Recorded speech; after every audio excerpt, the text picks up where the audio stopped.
Previously on Alan Wake, Alice has been kidnapped. Alan, please help me. Alice? You'll do exactly what I say if you ever want to see your wife again. I can't tell anyone except my agent Barry. Damn it, Barry, they'll kill her! You're my best friend, and I'm worried that you're not right in the head. The Ransom is a manuscript I supposedly wrote that's coming true before my eyes. It happened just the way it was on that page. So dark. I have found only a few scattered pages. I want the entire manuscript. The deadline is in 2 days. I found Mr. Wake's pages. Good girl. How the hell did she get her hands on the manuscript anyway? I don't know. She's resourceful. I told you were too hard on her. Listen, I found out all sorts of interesting stuff while I was digging around. Yeah. Mr. Wake, it's Sheriff Breaker. We have an FBI agent here, Agent Nightingale. FBI? He's anxious to see you. You'd better come to the station. Okay, I'll be right over, Sheriff. Let's make this quick, huh? Help you folks? Name's Randolph. I'm the manager. We're looking for Rose. Works as a waitress down at the diner. Rose, sure. Nice girl. Who wants to know? I'm Alan Wake. The writer, huh? I heard on the radio you were visiting. Well, I'll show you her trailer. That Rose, she's a nice girl. Always pays her rent on time. As I was saying, Al, I found all sorts of weird stuff from the local newspaper's archives. This place is crazy. Disappearances, mysterious deaths, urban legends come true, and get this, most of this stuff takes place around Cauldron Lake. Yeah, okay. Anyway, there was an island there owned by a guy called Thomas Zink. Now, some of the articles I found about him make him out to be a famous writer. When I ran a bunch of searches, I couldn't find a single thing he wrote. Zane was heavily into diving, so much so that the place came to be called Diver's Isle. But the volcano under the lake erupted in 1970, and Zane went down with the island.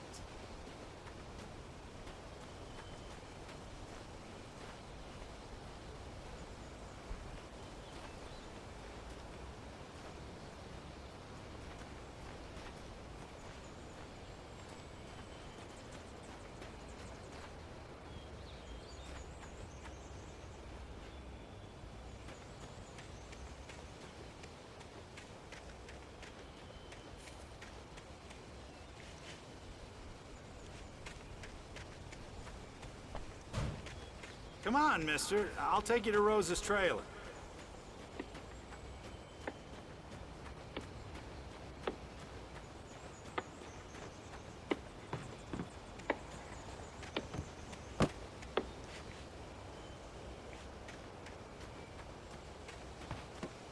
Just follow me. It's not far.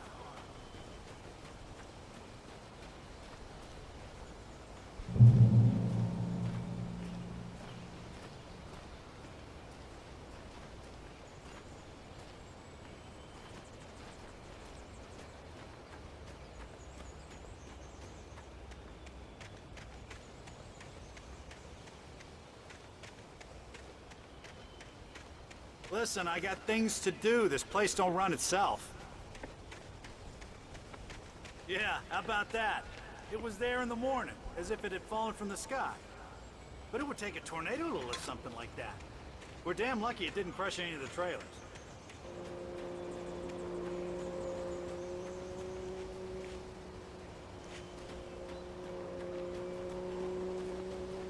Oh, give me a break, mister. Can we just get a move on?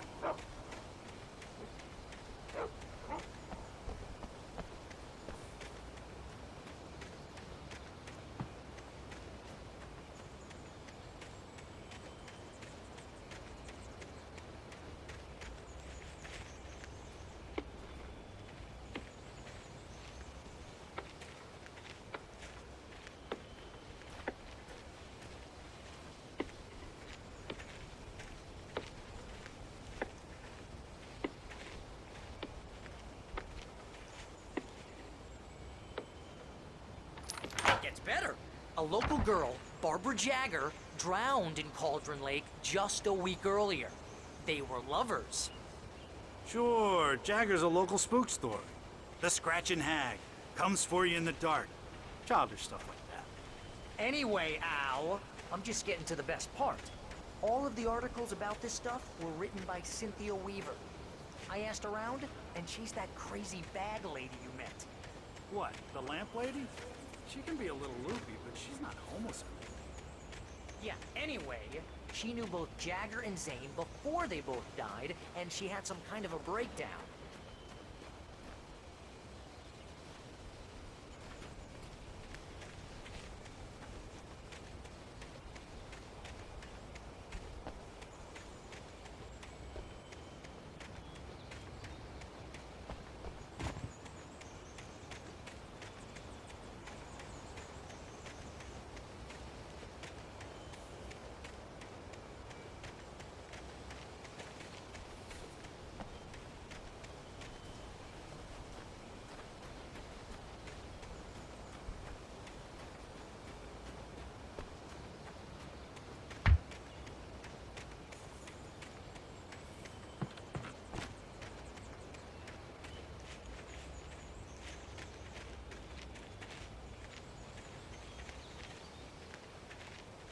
Well, mister, this here's Rose's trailer.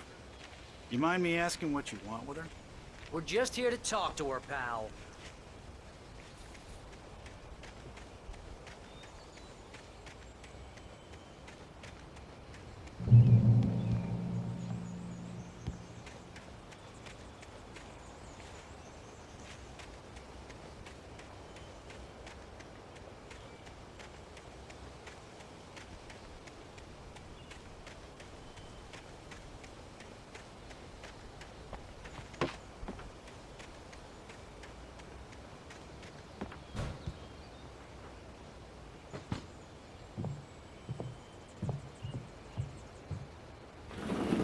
Welcome to... Oh dear, Mr. Wake. I'm so glad you're here. Rose, you have my manuscript? Oh. Oh yes. Yes. Please, come in. Hey, this is really good. Rose, Yes, my manuscript. I really need it. I understand. I know what you need. A muse to inspire you. Oh, for Barry? She doesn't have anything. Yeah, hey, Al? Al, what's... Oh... Barry! What? What?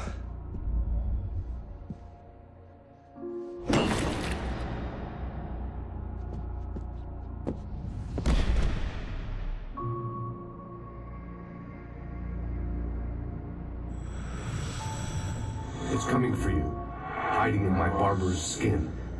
I'm too weak to stop it. You must turn the lights on. I promised I'd come visit you and your lovely wife. You must finish what you started. I insist. You must turn the lights on. Turn the light on. Back to work, boy.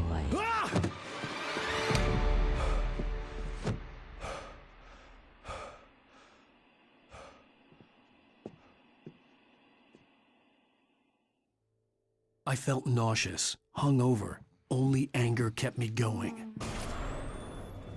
I can't tell reality from dream anymore, but it seems I have an imaginary editor to help me. She's an old woman in a funeral dress. I call her Barbara Jagger. She's very strict. I'm writing faster and faster. My manuscript is being heavily revised. The edits are getting very aggressive, and each day there's less of me and more of her. I hate it, but I know she's right. She promises me I can save Alice this way. She knows more of this than I do. About the complex incantation I'm attempting. About this place. She's worked with another writer under similar circumstances, Thomas Zane. The genre of the story seems to be shifting. It's turning into a horror story. I'm getting close. I can feel it.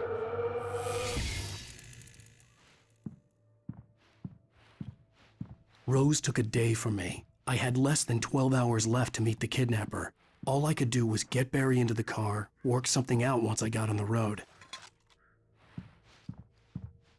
Barry was out of it. He was way too heavy to carry. You're right. I deserve more money. I'm so handsome.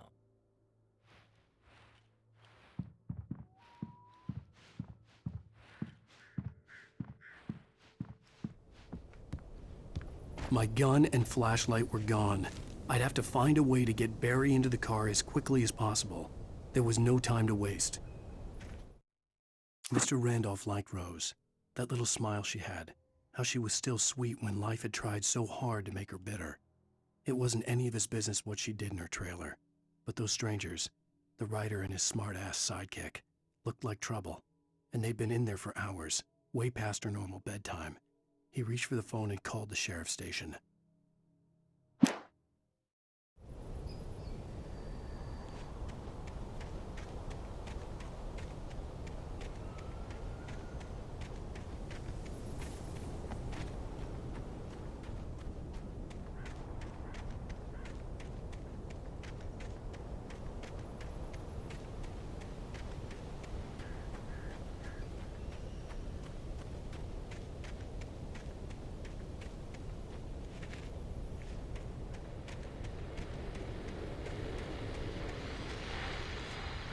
I just stepped outside to catch a breath of fresh air. Let me tell you, the weather's getting heavy. Nights like this make me especially glad I'm here talking to you and not home in bed. Once the weather takes a turn like this, I can't sleep at all. It's all tangled bed sheets and dark thoughts, punctuated by the occasional plunge into nightmare. Is it just me? Well, perhaps it is. But I hope I can make the night a little bit easier to get through. Caller, you're on KBF FM. Hey, hi, it's Walt Snyder. What's on your mind, Walt? Well, I am the way you are, but, well, I can't sleep either, you know? I just been staring out the window here, trying to make sense of it all, but, I ain't been drinking either, you know? I just... Well, you sound like a man with a problem, Walt. I had argument with Danny, and, then I got in trouble with the law, and, I'm just, well... I heard something like that, Walt. Yeah, well, Danny's my best friend, and, they let me on bail today, and now I'm just alone here at the window, waiting. Man, and there's something in the air tonight, man. I was just outside looking up at the sky above our broadcast tower thinking the same thing. What are you waiting for, Walt?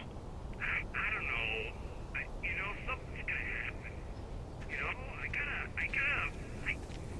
I think I better go.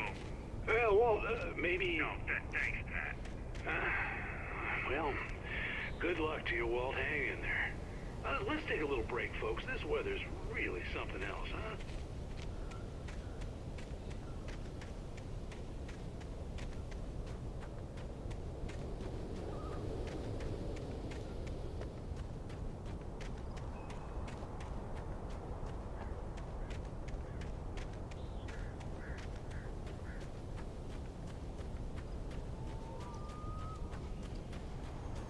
Oh, you're gonna get it now. God knows what you've done to that poor girl. This is Agent Nightingale, FBI! Get him up, Hemingway! You're under arrest! You move a muscle, I'll unload right in your goddamn face! Stay right where you are, Blaine!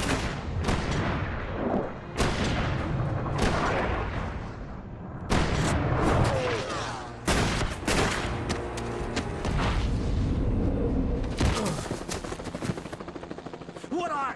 I'm standing right here, you goddamn maniac!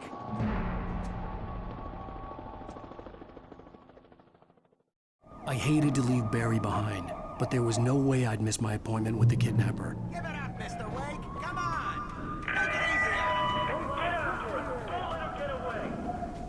Move it! I'll have your chance if you let him get away!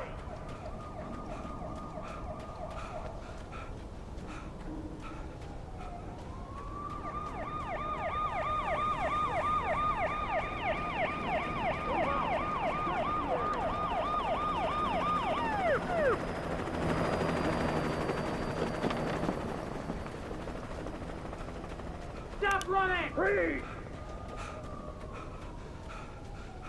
Okay, men, keep your eyes peeled. He's gonna try to make his way in. Oh, damn. Fan out! Whoa! Stop! I don't know way! Keep an eye out! God damn it! Where did he go? He slipped away! Keep an eye out!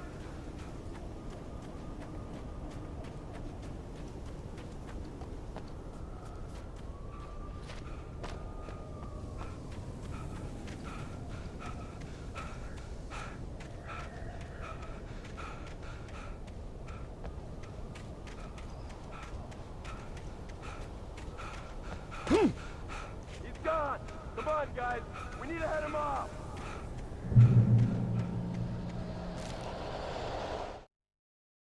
For decades, the darkness that wore Barbara Jagger's skin slept fitfully in the dark place that was its home and prison. It was hungry and in pain.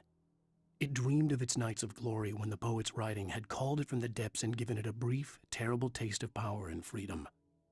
The rock stars had stirred it from the deep sleep the poet had sunk it back to in the end. When it sensed the writer on the ferry, it opened its eyes.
Rose didn't know how the strange old lady got in her trailer, and she looked wrong somehow.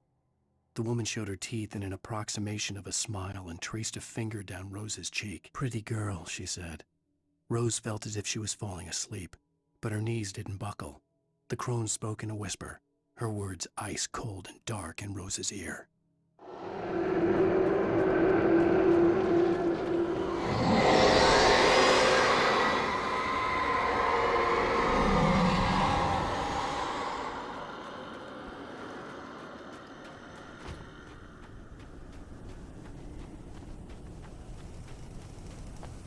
This horror was everywhere I went, circling me. The cops didn't stand a chance. They were after a writer, not a monster.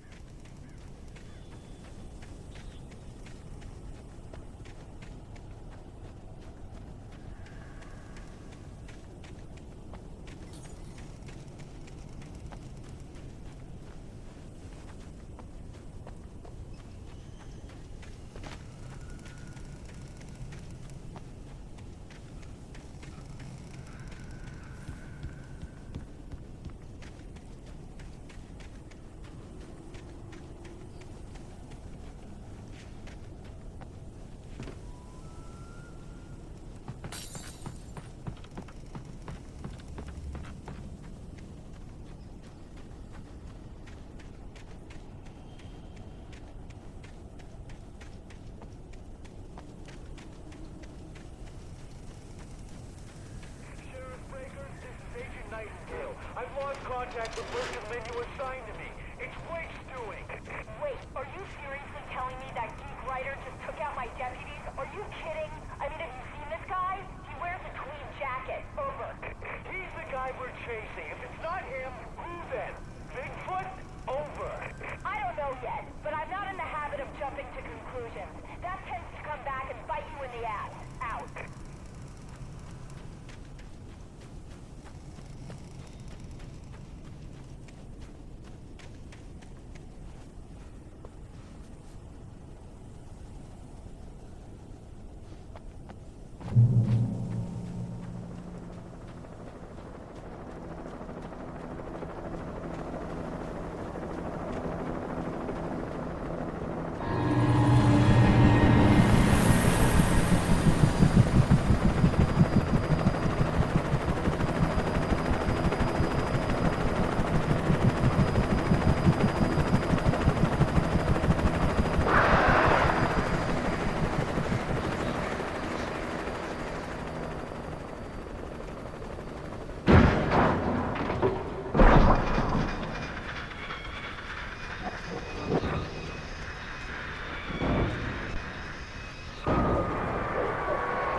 I could see the lights of the radio station in the distance.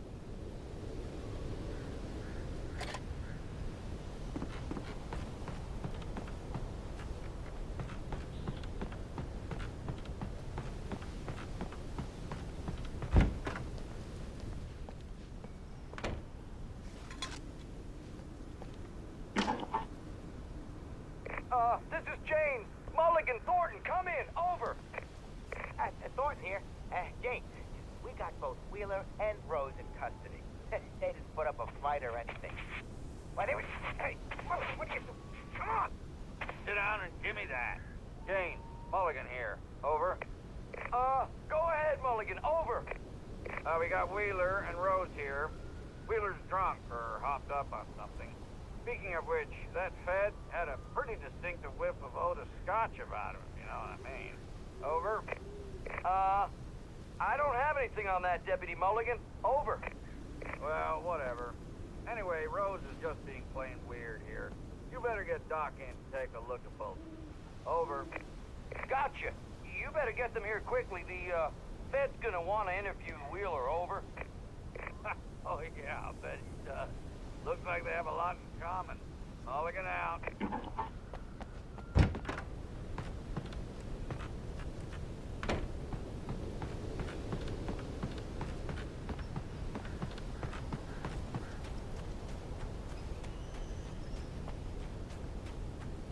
I imagined that the broadcast tower in the distance was part of the local radio station. Maine seemed like a decent guy. Perhaps he could give me directions to the coal mine.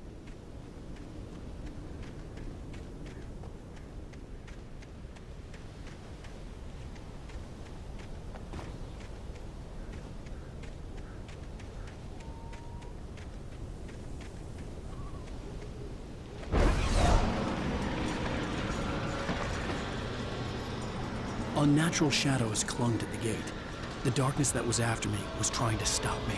I wouldn't get through without a light.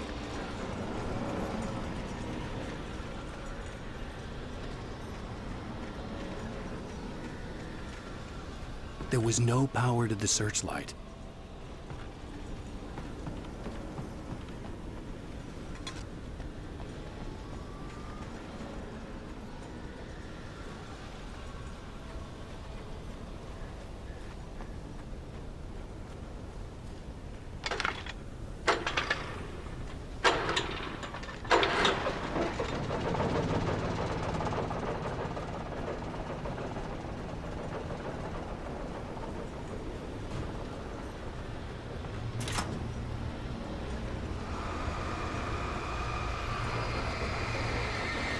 The old generator conked out. I'd have to see if I could fix it and try again.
It took me a moment to recognize the flashbang grenades.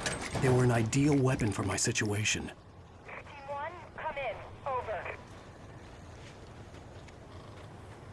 Team 1, this is Sheriff Breaker. Report. Over. Team 2, come in. I need a report. Over. Come on, guys. Talk to me. Come in, please. Over.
And here's another call. You're on KBF-FM with Pat Maine. It's Milt Peabody, Pat. What's on your mind, Milt? Well, I live near the trailer park, Pat, and there's a big ruckus going on over there. Well, that's just up the road from me, too. What's going on, do you know? I don't know, but there's a bunch of police cars there, lots of sirens, a helicopter buzzing around, and I think I heard some gunshots. Gunshots? Yes, sir, like from a pistol. So can you find out what's going on? Because it's just next door and they're popping off guns there. They're still shooting? No, it was maybe 10, 15 minutes ago. It sounds serious, Pat. I'm telling you, it don't sound like no party. I'm certainly going to give the station a call, Milt. Okay. You'll hear it here as soon as I hear from them. Okay, thanks.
Touched by the dark presence, Rose was lost in a dreamland where everything was drawn in black and gray crayons.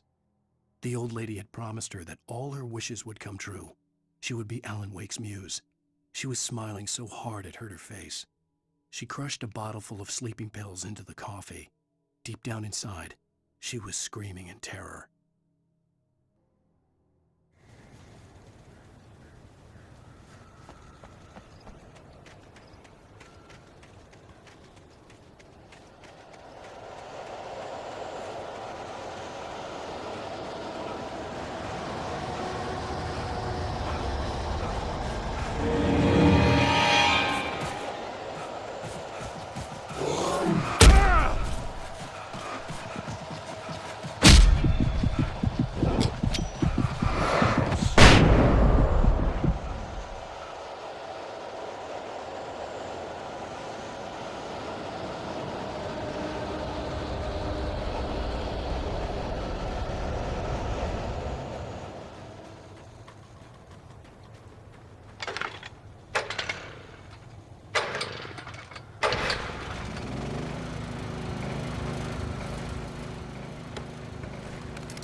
hoped Maine could lend me a car to get to the coal mine.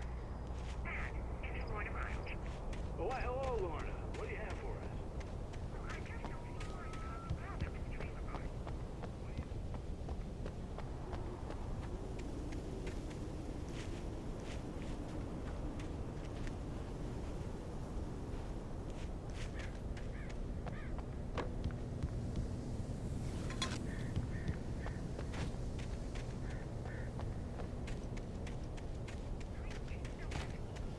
Well, thank you very much for that compassionate viewpoint, Lorna.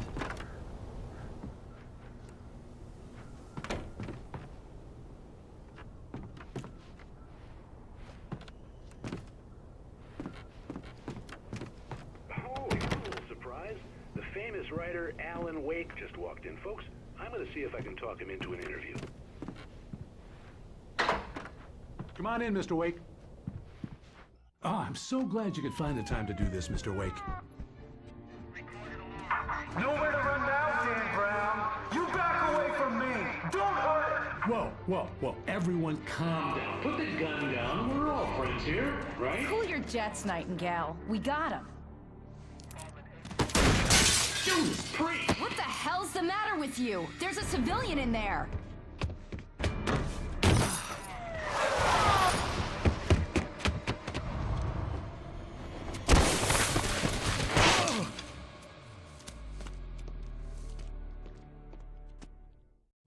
I'll get you yet, even if it kills me. You hear me? You hear me, H.P. Lovecraft? I had fallen off so many cliffs it was ridiculous. That's what you get for naming a book The Sudden Stop. It was probably good I hadn't had the chance to tell Maine where I was going. I'd have to lose the cops and find my own way to the mine.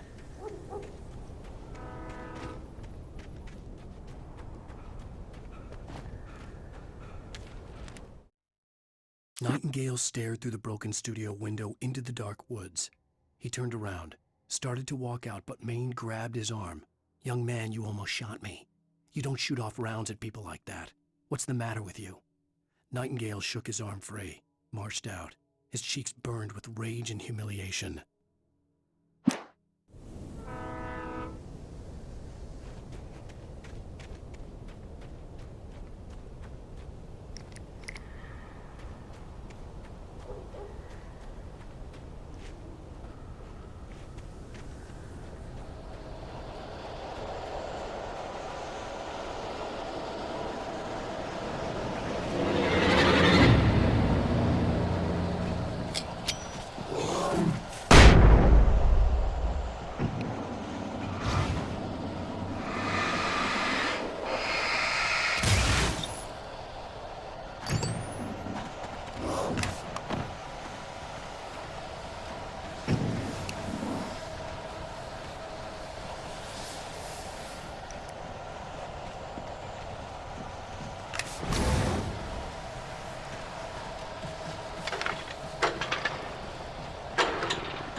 There was no sensible reason for the power company work lights to be here. It was almost as if they'd been left for someone like me to use.